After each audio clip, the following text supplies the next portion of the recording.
Hi, everybody. Welcome to another episode of From Adversity to Awakening, Transforming Hardships into Greater Spiritual Connection and Joy. I am here. It is my joy to be here today with the illustrious, illuminated, and wondrous Mikki Willis. Hi, Mikki. Hi, Peggy. Yeah, he's been on a busy schedule. I've been trying to get him in front of this computer screen for months because he's been so busy with his work. Let me tell you a little bit about Mikki. He's a best-selling author, investigative, filmmaker. Mikki Willis is respected internationally for exposing corruption at the highest levels. His movies have been used in high-profile criminal trials, to exonerate innocent people from political persecution and for bringing victory to historic lawsuits against the most powerful forces in the big media. It's quite a statement. Wow. In 2020, Mikki released, get ready for this statement, the first installment of the documentary series Plandemic, which was shared with over a billion people, not million, billion, worldwide, making it the most seen independent film series in history. The Plandemic series can be seen for free at plandemic.com. A worthy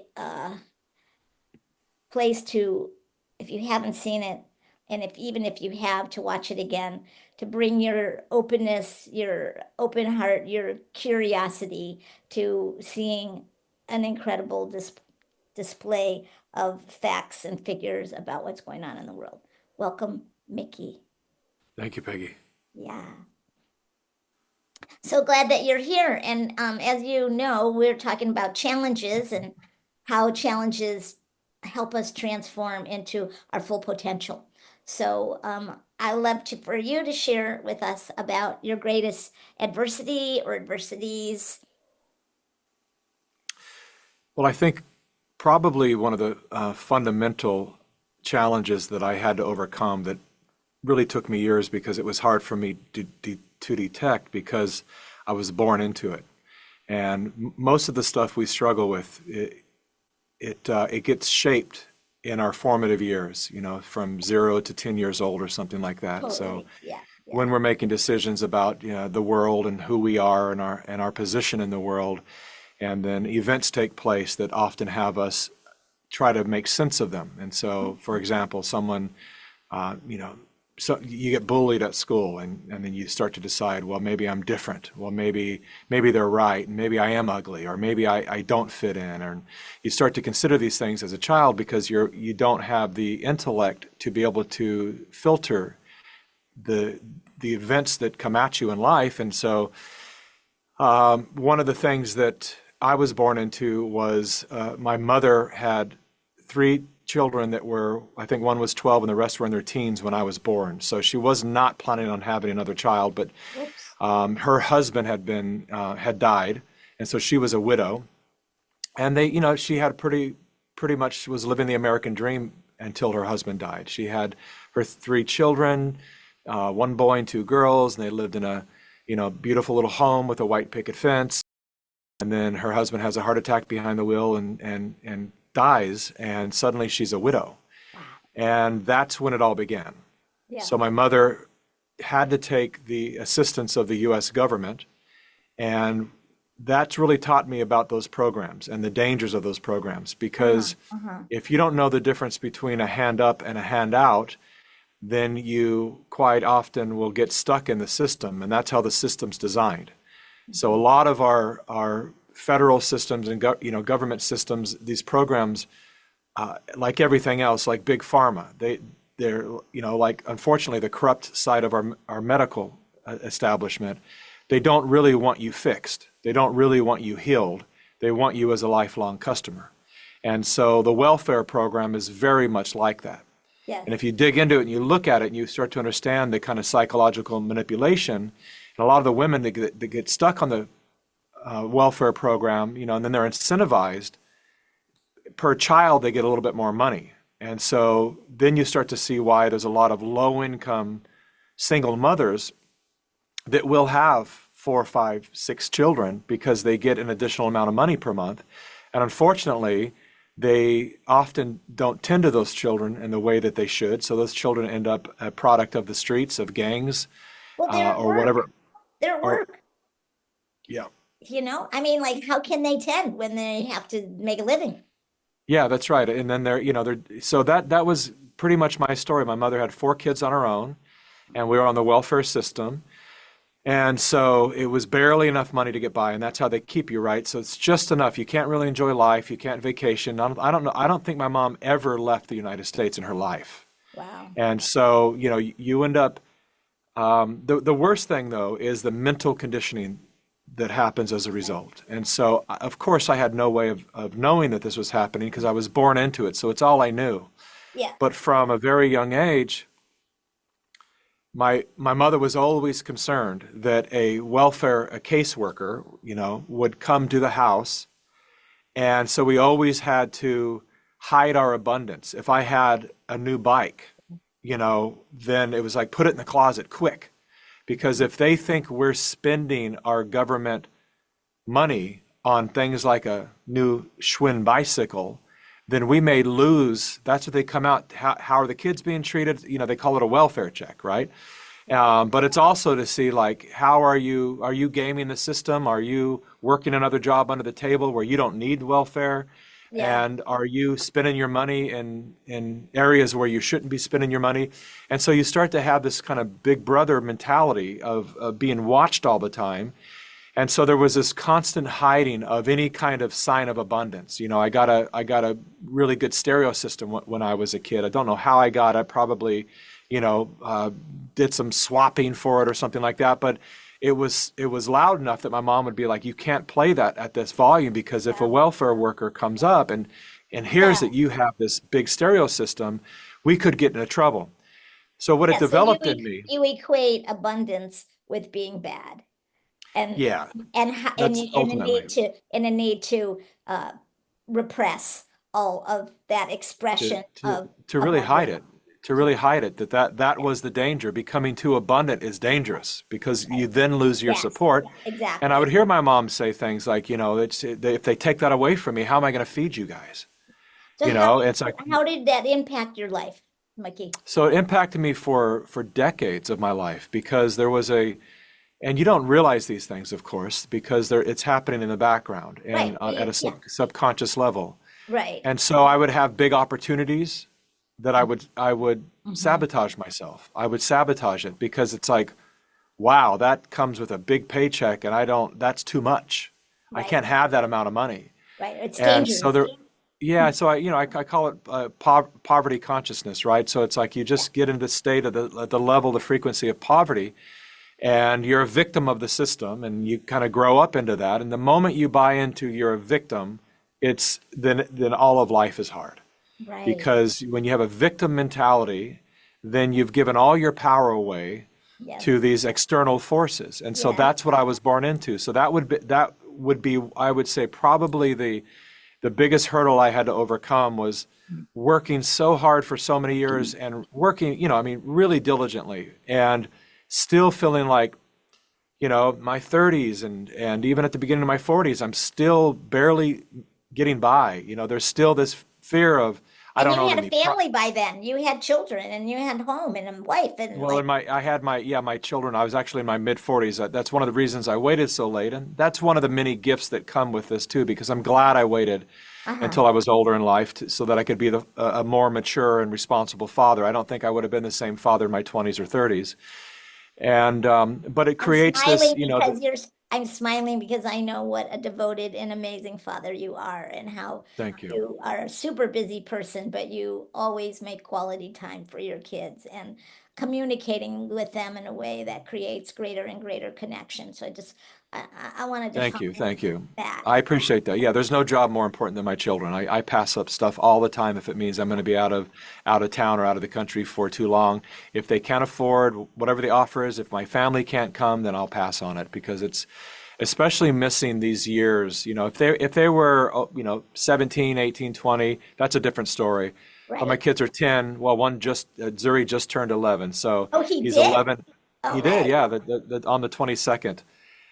So we now, their boys are 11 and 13, and they're in that very critical stage. At Yes. 13 years old, his eyes stepping into his manhood now, and he's on the other side of puberty, and so he's now interested in girls and dating, and so I have to be there as the man to Yes, help guide them through exactly. that process of how to respect women, how to prepare for the inevitable heartbreak that everybody has to go through at least Oh, I once in love their that. life. I love that. So there's a lot of things like that, that you have to really be there for them because Yeah. if you don't, and this is really to the fathers out there, because I think that the fathers have been,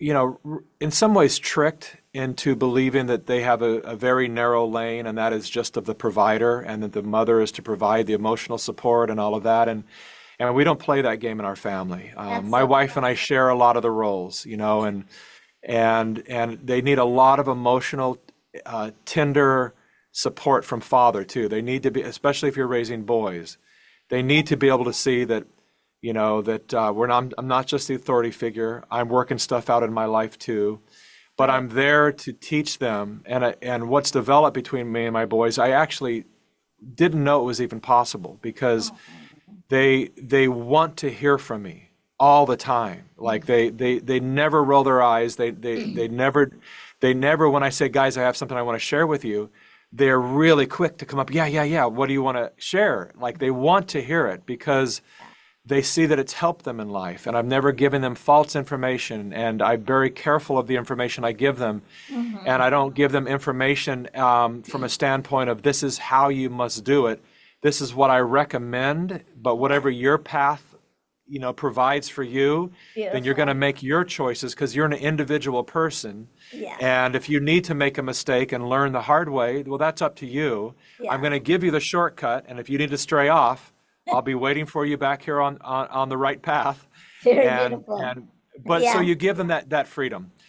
I want to But, just, I want to interlude and say that I know firsthand that all of this is true because I have a very special relationship with your oldest son, Azai, and we have some kind of soul yeah, past, you do. something amazing. And we've spent a lot of time together when he was really young, and I spent a lot of time in your and Nadia's home, a lot of time. And I saw up front, close and personal the dynamics of the family, and I was always astounded at the level of really contact and intimacy, the real contact that was, and the level of communication and honor and respect mutually. Loved all that. So, Thank you, Peggy. yeah, Yeah, I mhm, appreciate that. yeah. My kids love you. My kids love But I you. just And wanted to brag about Azai because he's like the most awesome person, and that he loves me totally sends me.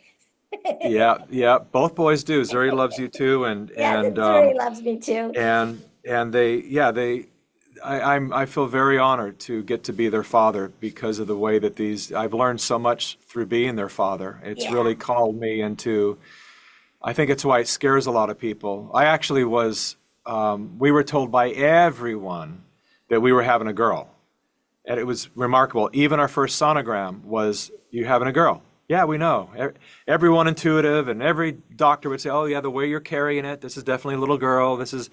And then we go for our first 3D ultrasound, and the doctor she says, you want to know the sex? And we say, well, we already do. She goes, okay, so you're having a boy.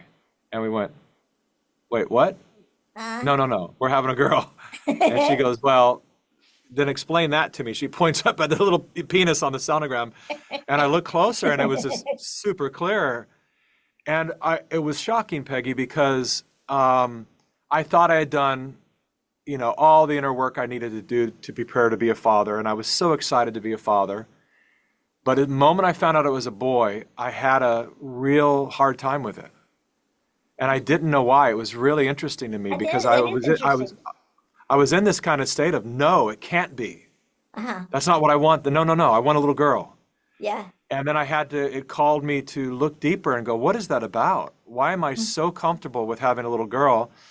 And well, part of my upbringing was, I mentioned I had one brother, but he was gay. So gay brother, two sisters and a mother. All I knew was feminine upbringing. Females. Hmm.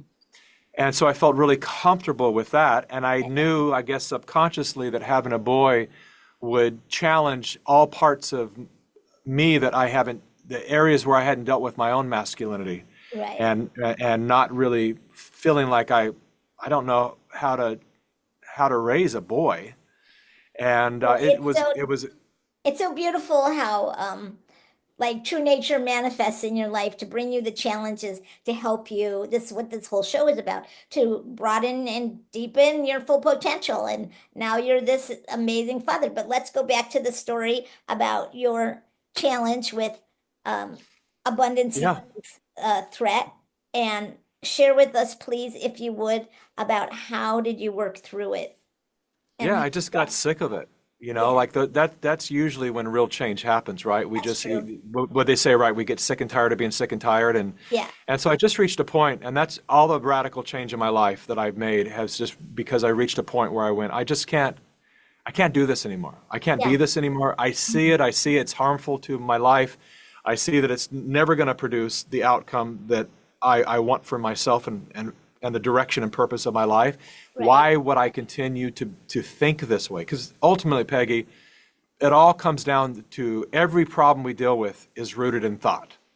Every Exactly. problem we deal with is rooted in thought. Exactly. Mindset. Totally. And the truth of the matter is we've been programmed to think that change is difficult, but honestly, change can be as swift and easy as it is to change our mind.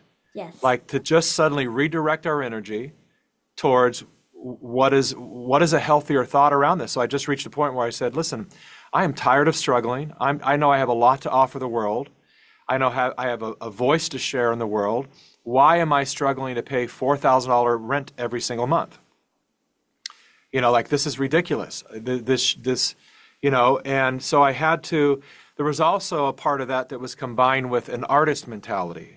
So Yeah. artists have been programmed their entire life that you kind of have to suffer for your art, and the artists are the ones that have no money, and to have money is to be part of that elite class that is artless. And so, what I witnessed Heartless after and 30, heartless.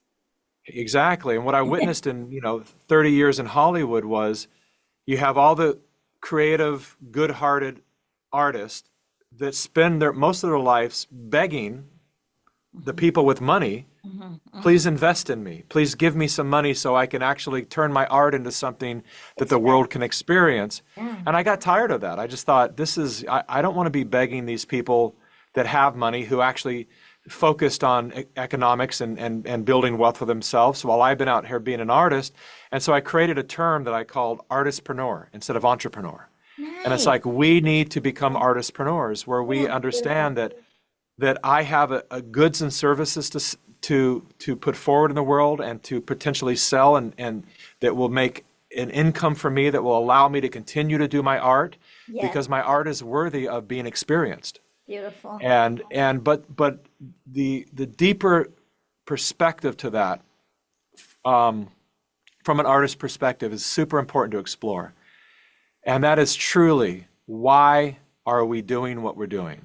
Yes. Why are we? There's a lot of people who go for therapeutic purposes. I want to paint. I want to do whatever I want to do. And there's a lot of artists that that are their childhood wounds are pushing them to want to become a famous artist. I'm a famous music artist. I need to be famous because I wasn't given enough attention as a child. Yeah. I want to prove to the world that if I can become famous, then this deep-rooted thought of myself that I'm not worthy is going to go away the moment the fame is going to wash that away. And it doesn't. It actually amplifies the problems. Exactly. And so when you can purify your intentions as an artist to say, you know, is this really just about the business, or is my art and what I want to offer the world, be that filmmaking or whatever it might be, or music, is it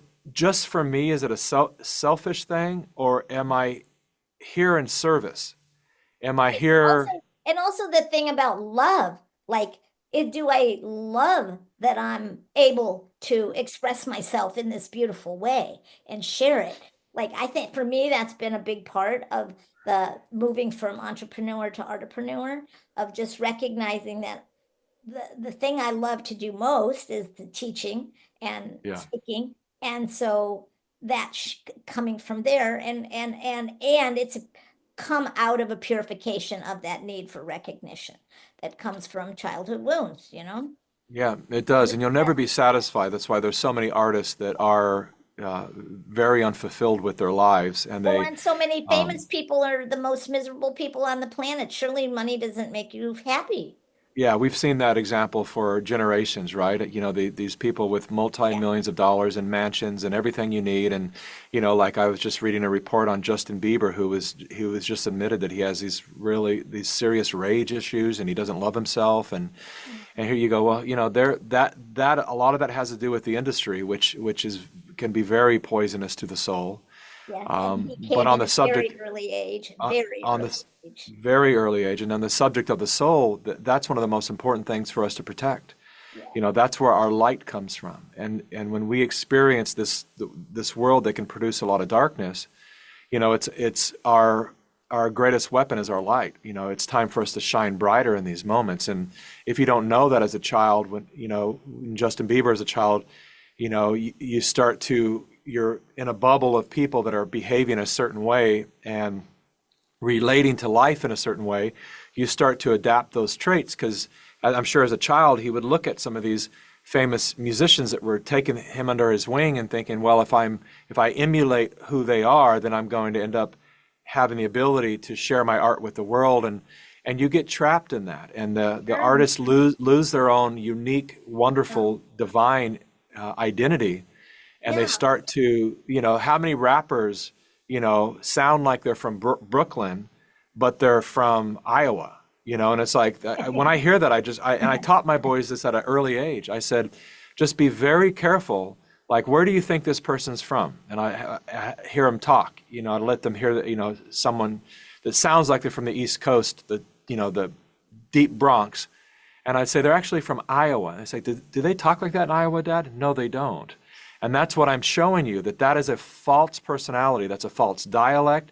Right. And that person will find themselves one day in deep need to find their own voice again, to Yes. find themselves again, because Yes. they have adapted to the world around them and they've become what they think they need to be successful or just to survive the world. And I'll tell you, on the subject of Azai, probably one of my favorite things that this young man did. We sent him to a school in Texas that was known as a self-guided school. So we thought this is interesting, and because we don't want our kids to learn what to think. We want them to learn how to think. It's a big difference. And so we heard about this self-guided school where the teachers are just guides. They won't teach anything. And the kids come in, decide what they want to learn that day, and they create an environment where they learn together. Yeah, And I like thought, well, surreal. Like that's going to submarine. teach leadership and self-guidedness, and this is awesome. And so Beautiful. two months as I was in the program, and all he was doing was raving about it. And we thought this was a really good choice. And then one night, 2 months into the program, he knocks on our bedroom door and we say, come on in. And as you know, since he's been a baby, he's just been this glowing light, and he looked very serious. So right away I went, everything okay? What's going on, bud? And he sat down on the bed and he said, well, I want to leave my school.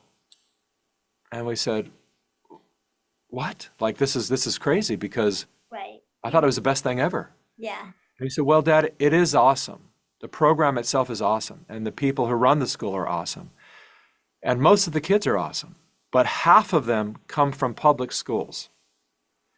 And Dad, he said, you're right. Because the boys had asked it each time, hey, I met a guy on a baseball team and they go to public school and maybe I want to go to that school. And we've said, no way.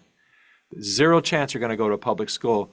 They're not properly funded. The teachers aren't incentivized to do their best. It is a daycare of indoctrination. We won't allow you to do that, because the habits and the behavior that you will pick up on will not be good for you. So Zai goes, you're right, Dad. He goes, I've had my first experience of public school kids, and he goes, it's shocking to me at their mentality, what they talk about. The way the boys talk about the girls is disgusting. The way the girls talk about the boys is disgusting.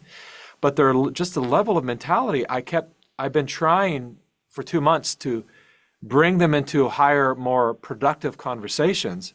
And now they all call me cringy. They say I make them cringe. And he said, so what I haven't shared with you is for the past 2 weeks, every day I'm having to dim my light a little bit more to fit in. And I don't want to do that. Beautiful. And Nadi and I looked at each other and we were like, you're out. You're done. Back to homeschooling. Back, and that's what he's been doing. He's doing fantastic. But to be able to teach your children to protect their light, to never dim their light for anything. And in the face of that darkness, I tell my kids, shine brighter. And if that environment won't allow you to shine, if it's just too much of a struggle and it brings, just too much resistance to you where it becomes negative, then you move away from it. Yeah. Protect your light at all costs. Beautiful. I love that. So obviously, working through the challenges of your early beginnings and having some breakthrough and all of that, well, not only brought you some breakthrough because you're living comfortably now and in abundance, I think. Yeah. And we don't Yeah. live in the same town anymore, so I don't have quite the close enough personal viewpoint anymore. But anyway, I did visit your home in Texas, and it's quite amazing. Anyway, what I want to say is, how do you feel that? Well, what I want to say is, obviously, working through those challenges has illuminated your mind and heart, that you are now a being who walks with an incredible amount of wisdom and intelligence and clarity. And that's a lot what you bring in your films is those qualities are infused in your film to help other people to become more wise, more intelligent, and more clear, I think. So that's a really amazing thing. How else would you say that, like, what are the other benefits you feel that you've gotten from having worked through some of those challenges? Well, I wouldn't change a thing if I had to go back and do it again. Yeah. I would not change a thing because I function from a place, it's taken me years to get here, but I function from that old cliche that life doesn't happen to me, it happens for me. And a lot of people say that. Cliche. It's a new cliche, and I love it. I think It's one a, of the it's most powerful verbiages out there. Life is you happy. you are right, Peggy. It really is. Because if everyone just took that on, like let's say drop everything else in your life, and just live from the understanding that first of all, you're never given anything you can't handle, and that everything that does come your way is for you and not to you. The moment, so I have, we're dealing with a lot of very serious situations in our country, and our film company gets called to address a lot of those things. So we go, we have a measles outbreak in Texas, and we go to the scene and we spend days on end with the Mennonite community, and we learn really what's going on and what politics is doing to turn it into something it's not, what the media is lying about, and so there's this constant uncovering of a lot of the things that are wrong in our world. Yeah. And so we could become very bitter and negative. We could. And I know I work with a lot of people that do, that really have become so cynical that, nowadays they call it black pilled, because it was the red pill to wake up to reality we got that from the Matrix. And now there's this thing called the black pill, which is just people have just lost all hope in people. And there's nothing good is ever going to come from it. They hate the country. In leadership. And some of it you understand. And there is a real reason to be discouraged with the game of politics and leadership. Sure. Absolutely, because we've just been bamboozled and lied to from all sides. Yep. But to lose faith in nature, in God, in yourself, in life, that's the mistake. Because that's always there, and we always have that. And if we lean on that more by understanding that this, what I call divinity consciousness, is like everything is happening for me in this life. And if I look at all these things, there was a time when I thought, wow, I've really had so many opportunities and I've blown them. And so I was mad at myself for doing that. And I didn't even have to forgive myself, because what I had to do is realize just kind of jump past the forgiveness part into it was actually happened for me. So the death of my brother and then 34 days later my mom dying right after him was a huge shock in my early 20s. My Wow. mom was my absolute best friend. And I was just, oh, she was a cancer survivor, and I always feared that she would die. One of my greatest fears, because she was my rock and she was the one thing that I really felt that I got security from in this world. She was a beautiful, wonderful woman. And so but I also learned a lot from watching that she had lost the will to live. Mm. And so this cancer that she had survived with for, geez, I don't know, 12, 15 years, suddenly she, in her own way, she would never have admitted this, but in her own way, I could see it. She said, "Come and get me." And so 34 days later, after my brother was buried, then my mom was buried. And so it was this really devastating part of, moment in my life where I could have again really become very bitter, and I did for a short period. I Yeah. went through a phase of I was an atheist and a nihilist, and you know, and then I had to come full circle to really understand that if I do love my mother, which I do immensely, and I always did, is this what she wanted for me? Did she want to go through all the labor pains of birthing a human into this world and then doing her best with, no money to try to still give me what I need and provide and give all that for me to become an angry, bitter man and do nothing with my life because I don't feel any of it's worth helping? Or what would she want from me? What is the best way to honor her? It is an And awesome it, and inquiry, an awesome inquiry to and it think. just turned, really, yeah, it changed everything for me because I thought, well, she would not want me to be bitter about her death. She showed me that we do have a will to live. And I Mhm. believe our will to live is under attack. Because when we have a will to live, we will fight for our nation, we will fight for our women, we will fight for our children and our families. When we hate our country, when we have no family, when our families are divided because one side is vaccinated, one side isn't, and we can't even be at holidays together anymore, or whatever it might be, then we're kind of left with like, all right, well, if things work out, cool. If it doesn't, fine, because this experience isn't that great anyway. The Well, moment we lose that will to live and fight for life, we're in trouble. We beautiful. And I invite think there's disease. something to be said about the relationship between experiencing connection with people that we love and experiencing connection with people in our community and feeling a connection with our country, our allegiance and stuff, that sort of connection fuels the will to live because connection is what creates joy, right? Which is what the show is about, right? That's right. So, yeah, that's all connected together. And that when you pull the plug on feeling connected, which is what we see happening in a lot of the campaigns going on and people, the families breaking apart and all of that. I mean, that's a big rabbit hole we could go down to, but we're not right now. And it's all by design. It really is by design. Yeah. Because when you don't have that connection with people, when Yeah. you don't feel, and it's not just from people, but it's from nature. Well, that when too. when when That you too. don't And from have your yourself. hands in the soil, when you're not connected to the food you're eating, when it's just a fast food drive-through, and you get more light from a digital screen than you do the sunshine, and there's no more hiking and swimming in natural waters, and then you literally start to move towards this agenda that they call transhumanism, where you almost become merged with machines, with the digital realm, and you're thinking in terms of Yeah. the internet and social media instead of one-on-one eye contact. I notice a lot. I teach my boys, and everyone who meets my boys, my wife and I Nadia and I just laugh because they always will say to us, wow, they'll compliment their handshake and their eye contact. Mhm. Because we've told them from a little age, Mhm. from when they were little men, that is so important. When you go to meet someone, you look them straight in the eyes and you shake their hand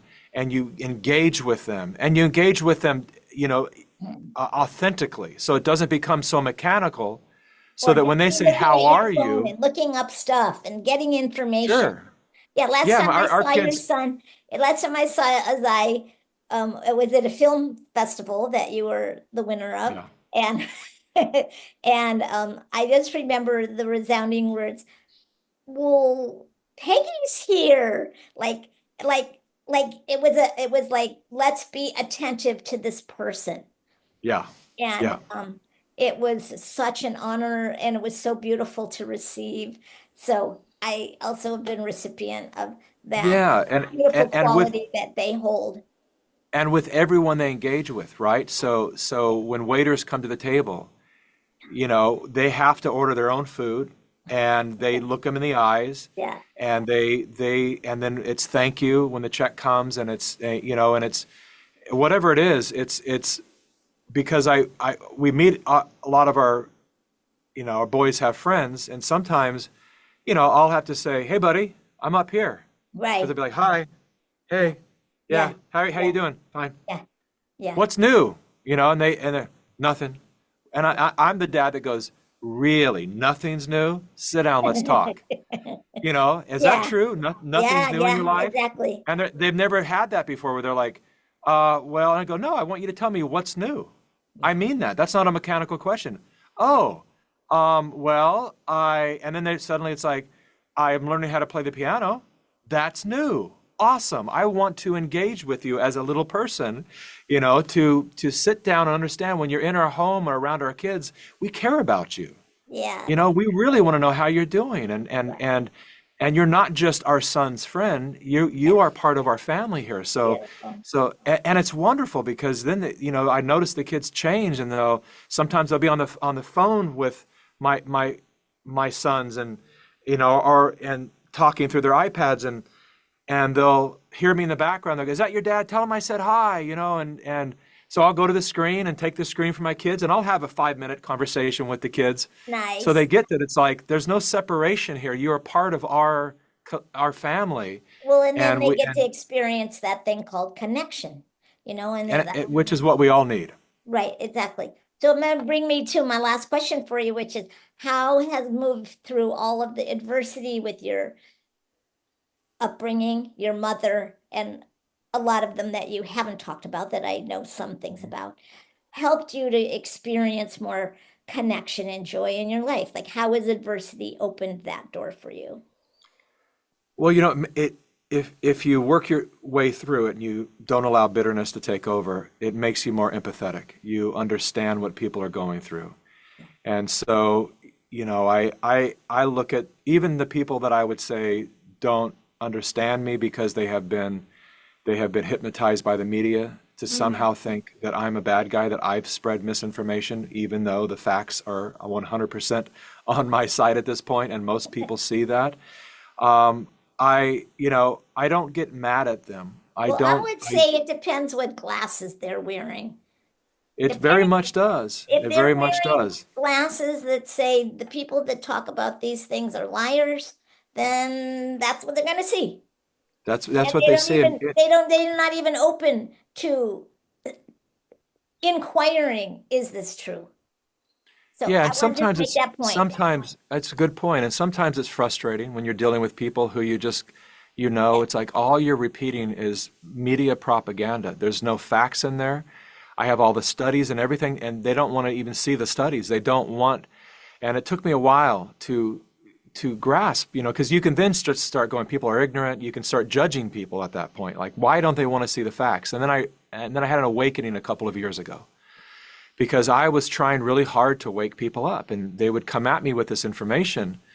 And most of it's out now, but they would come at me with something that was I could prove to them. I can show them the paper trail and prove this is the truth. And don't you want to know the truth?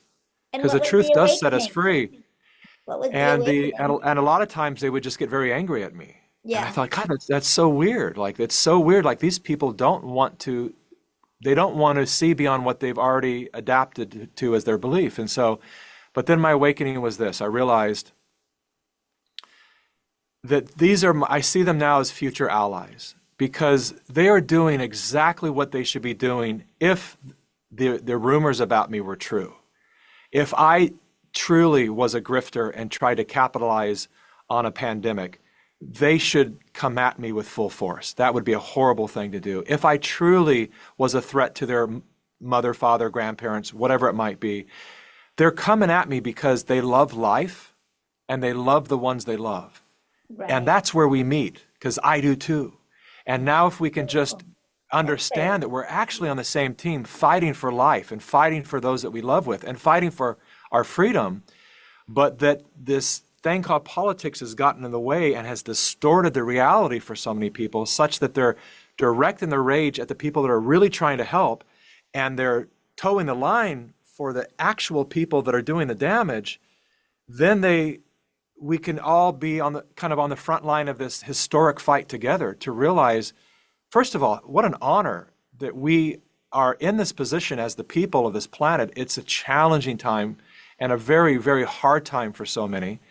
But we've been living under this illusion of what we think our world is and what we think our country is. And now people are waking up to realize this is why we're in and where leadership lies, which is where leadership lies, outside and how instead much of corruption is out there, and why, instead of despite the fact that we're one of the most developed countries in the world, we're one of the sickest countries in the world, we're in the most debt, people are living paycheck to full-time. paycheck, people with degrees are still, suffering financially. Like, what is going on there?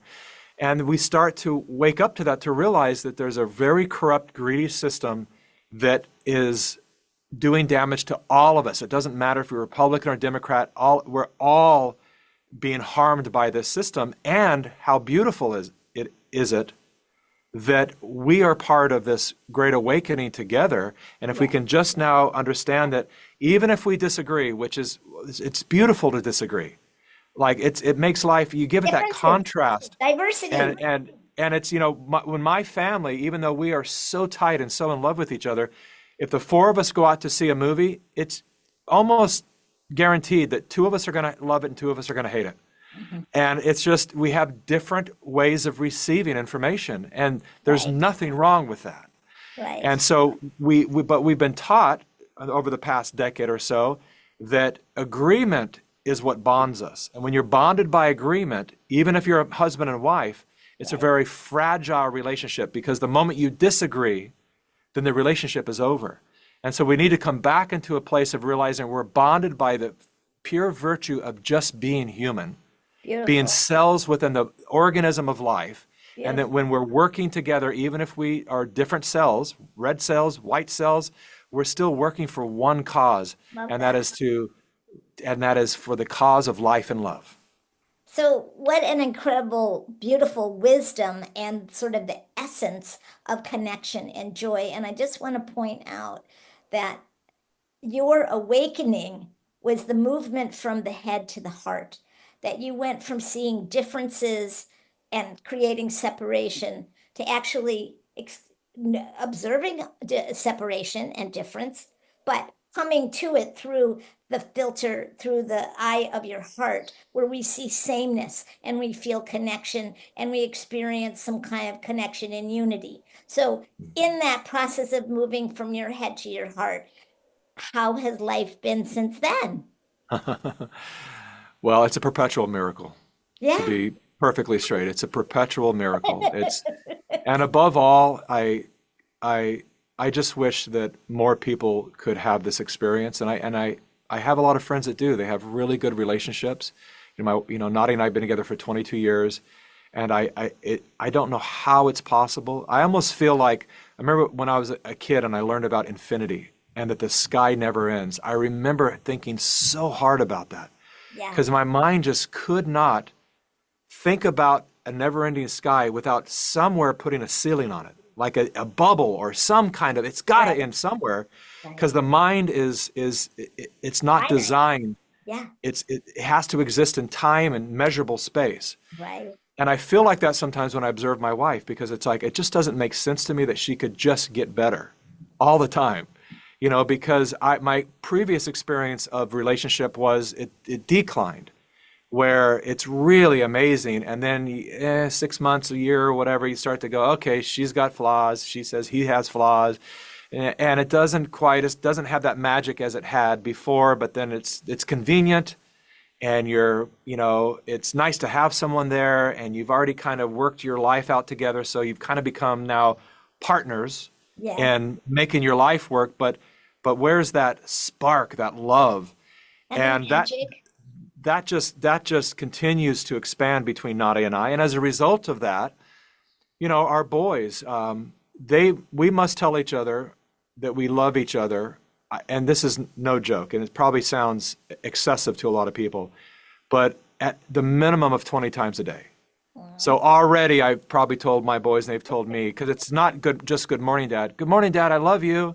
Oh, And then Dad, hey, Dad, can I drink the rest of this orange juice? Yeah, sure, go for it. Thanks, Dad. I love you. But it's meant. It's not just a habit, but it's a constant expression and a reminder that that we love each other. And so that's the ultimate outcome of this situation. And then to accompany that, my life is, my work is purposeful. It's meaningful. yeah, And as Carl Jung would often talk about, we have a crisis of meaning. right. And so I think that a lot of people are waking up to realize that whatever job you're doing, you can make it meaningful. It's so important that we make it meaningful. Love So that. the other day I talked with other day, I always say that my wife Nadia gets on me because it'll be like 3 years ago. And I say the other day. So In the 3 years past. ago, in the past, I met this lady and she was on antidepressants and just really like, she was like, I work in a bank and I hate it. Mhm. And I said, what is it that you want to do? She said, really, I don't know. She's like 35 years old, but I want to make people happy.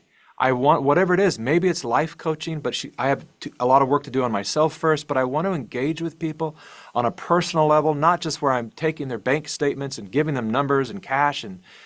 But I said, how many people do you see a day in the bank? She goes, probably 200. I said, you have 200 opportunities every single day. Now, maybe that's not your dream job, and you should work towards moving into the profession that would bring you more joy, but stop waiting to live that. Like, Right. like go to work tomorrow and see Yes, how much more engaged you can be so it's yes, not you're not a robot, and yes. start to look in their eyes and go, how you doing today? What is their name? And memorize their name, and And if they're greet buying a them with boat, their you name know, when they come next time. Right. yeah, whatever it is, Yeah. like let them know you care about their presence and see what happens. And later I ran into this lady and she goes, I don't want to leave my job. My job is now, and she's like, I feel like it's my pulpit. Like I just can't wait to get, who am I going to meet today? And Wow. so that if we can just bring that kind of purpose and meaning into our lives to where it's not fully self-centered, because this woman wouldn't have been able to make that change in her life if her intention wasn't about, I want to help others. And I connect. want to give service to the people who come in because it's a cyclical process. And in Beautiful. turn, she brightens their day and they brighten her day. And Yeah. now she's like, she goes, my 8 hour shift is over. It feels like I'm there for 2 hours now. It used to feel like 14. That's so I great. was like, that's how we need to transform our daily lives. Yeah. So I just want to point out again I asked you about what's changed in your life. You talked about your relationship with Nadia being, I think you used the word miraculous because it brings up the experience of infinite, I would imagine, love and joy. And Yeah. what an amazing, I mean, who can say that? Not that many people. So, so incredible. And your relationship with your boys and the connection and joy, and even teaching this woman in the bank how to connect with people to bring her more joy. So, Mikki, I mean, in so many ways, you're an exemplary of this notion that this podcast is about. That as we moved from the awakening from our head to our heart, from moving from judgment and separation and conflict to seeing, to looking, and even though we might have to look hard to find the commonality and find the sameness. And I also heard that expressed in your relationship, comparing your old relationships to your relationship with Nadia, that now it's much more of a heart base, that you're connecting much more around your relationship is much more around how the love, the unity, the connection, rather than she does this or he does that, right? Like that's a mental thing. So So many Yes. things have, you're such an exemplary of greater, of moving through so many difficulties in life we've talked about. And that your work is so fulfilling now, and that your work is so meaningful and bringing so much light into the world. So I want to thank you so much. I'm wondering if there anything else that you want to, some last words, a message, a poem, anything that you want to leave with our audience. I don't have any poems. I yeah, it's it's important. We're in a very transformative moment right now, and I know that social media is ablaze with a lot of hatred, a lot of fear, a lot of concern. I understand all of it, and it's important that people, I think, if we adjust the way that we relate to what's happening right now, again, from that point of it's not happening to us, we're not victims of this, to really check in with these forces that are directing us every day to trust less, to love less, to hate more, to see others as the problem. We have to rise above that because we are being used as the people by a very small force of people who have lost their humanity. They have sold their soul to greed. They are either blackmailed by powerful forces and having to do and say what they want to say. But we, just by virtue of being American, being part of this incredible nation, but even when I say that, it brings up a lot of anger in people. It's not incredible. Well, it's incredible for you because you're a privileged white man. Like, we have to drop all these ideologies, because if we go to other nations, we will discover really quick how good we have it here. Yeah. And so to come back into the power of gratitude, to understand things aren't perfect and they'll never be perfect. They will very likely get better. And I see that there's a lot of push to make things better right now, although the media is telling us things are getting worse. And the only reason the media is telling us things are getting worse is because the old game, we have been bamboozled by the people. We have been working our asses off and giving a third or more of what we earn to a system that then uses our money and funds other nations, crazy things, gives it and lines the pockets of dirty politicians, greedy people. And so it's in a form of slavery that's happening. And so this is like our own civil rights to come back into a moment of realizing that we, the people, 8 billion of us, we have the power. Our voice matters. Everyone's voice matters. Whether you're 8 months old, well, I guess 8 months old, all you can do is cry. So let's say 8 years old, or 80, And laugh. or 80 years old, your voice matters and your experience matters. And if we can hold the foundation of love and divinity and keep asking ourselves that question of, like, if this is happening for me, why? And then learn from that as quickly as possible and exercise it in your life, because the suffering, we prolong the suffering. And there might be, if you lost someone you love, when my mother died, there was a mourning that I had to do, and I had to feel the depth of pain of that loss. Of course. Absolutely. But the how long that suffering happens is up to us. And so we can suffer through this is like a great purge, right? Our country, which is literally a firewall for the rest of the world because of our constitutional foundation, everything that this country was founded under as an experiment in many ways has been incredibly successful, which is why there's people from all over the world trying to migrate here. Right. So you can't tell me it doesn't work, or they'd stay where they are. Their countries have failed, and they understand they have no freedom, they have no voice, and so they're trying to come here. Why? Because there's something fantastic about this nation. With all of its flaws, all of its imperfections, its horrible history, it still is worthy of us fighting for it and loving it, and understanding that we are all humans in this battle together, our battle for our future and our life. And if we can just keep our focus on that, and allow ourselves to disagree, but to continue to love, then we actually get to be the generation that crosses the threshold and can look back historically like it's never been done. And the reason it's never been done is because we've never had the technologies, for better and for worse. Social media can destroy you. Everything we create is a weapon or a tool. Yeah. AI can be a tool or a weapon. Yeah. How do we use it? How responsibly do we use it? So if we use our social media as a way to communicate, which a lot of people are doing right now, this is never possible before, because historically, just say in the 50s, 60s, they had 3 media channels and they would all tell you the same information, and almost no one would have any access to the truth. And so for 75 years goes by, and then we finally find out, oh, what really happened to JFK? It wasn't what we were told. Interesting. Right. But now we have the ability as the people to do our own research. Yeah. And so this is why we have the opportunity to do something that no generation has ever done before. And the good news, Peggy, is we're doing it. It may not look like it. Yeah. It may not feel like it to a lot of people, but we're actually doing it. We're waking up, we're sharing information, and we're discovering what's real and what isn't, and what truly is good and what truly is bad.